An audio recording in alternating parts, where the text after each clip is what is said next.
ভাজার সময় আমি সব সবজিতেই অল্প অল্প নুন দিয়ে দেব, যাতে সব সবজির মধ্যেই নুনটা ঠিকঠাক থাকে। ফ্রাইড রাইস বানানোর জন্য আমি এখানে নিয়েছি লবঙ্গ, এখানে নিয়েছি দারচিনি, নিয়েছি এলাচ, এখানে তেজপাতা ধুয়ে ছোট করে কেটে রেখেছি, এখানে নিয়েছি কিশমিশ, এখানে নিয়েছি কয়েকটা লঙ্কা চিড়ে দেব তাই, আর এটা কাজু বাদাম। এখানে গাজর কুচি করে কেটে নিয়েছি, এখানে বিনস আছে কুচি করে কাটা, এখানে আছে কড়াইশুঁটি আর হচ্ছে ক্যাপসিকাম। এখানে আমি ফ্রাইড রাইসের জন্য চাল বসিয়ে দিয়েছি, এতে একটু নুন দিয়ে দিলাম আর একটু তেল দিলাম যাতে না ভাতটা জড়িয়ে যায়।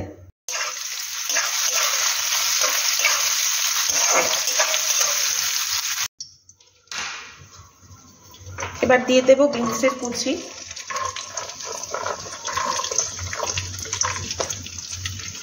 শীতের সময় যে সব সবজি দিয়ে ফ্রাইড রাইস খেতে সত্যি খুব ভালো লাগে বলো।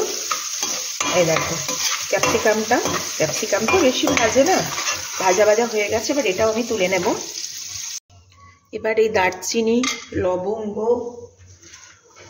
ছোট এলাচ এগুলোকে সব ভাজবো, ভেজে এরই মধ্যে আমি দিয়ে দেব কাজু দিয়ে দিলাম,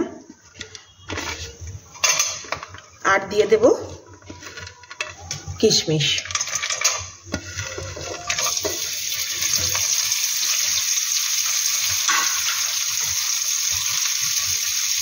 আবারও একটু ভালোভাবে নাড়াচাড়া করে নিয়ে একটু ঢেলে দেবো নি।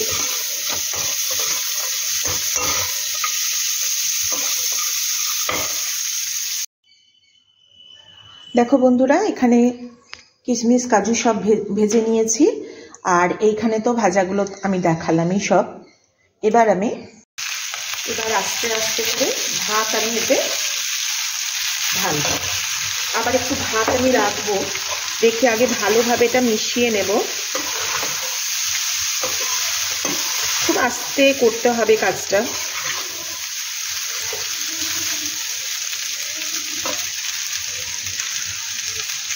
এতে গাজরের কুচি দেওয়া ভাত,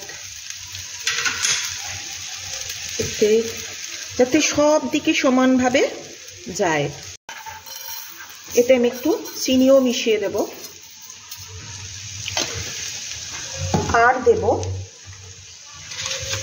আমি জয়িত্রী আর এলাচ, এটা আমি গুঁড়িয়ে রেখেছি শুকনো খোলায় ভেজে, সেটা আমি এই মাঝখানটায় ছড়িয়ে দেব।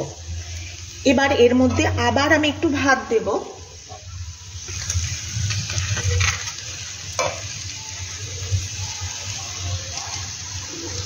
পুরো ভাতটা এবার আস্তে আস্তে আমি দিয়ে দেব।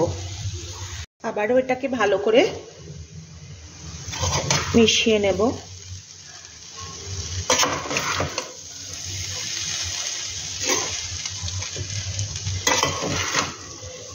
বন্ধুরা,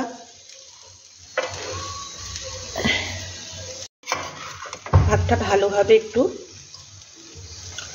মিশিয়ে নেবে। বিশ্বাস করো, এত সুন্দর স্মেলটা এসেছে না, জয়িত্রী আর এলাচের স্মেলটা ভীষণ ভালো লাগে। এর মধ্যে তোমরা একটু নুন মিষ্টিটাও চেক করে নিতে পারো।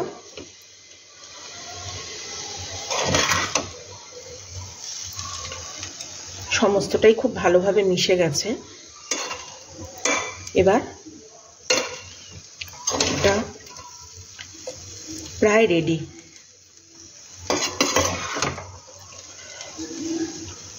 বন্ধুরা, আশা করি তোমাদের আমার রান্না ভালো লেগেছে। প্লিজ তোমাদের যদি ভালো লেগে থাকে তাহলে আমাকে একটু ভালোবাসা দিও,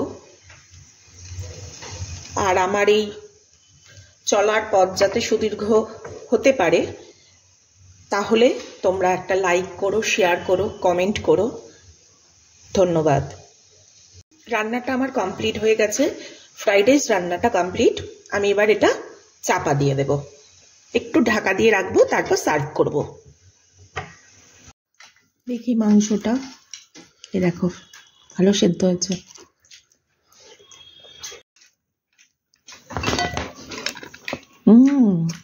খেতেও খুব ভালো।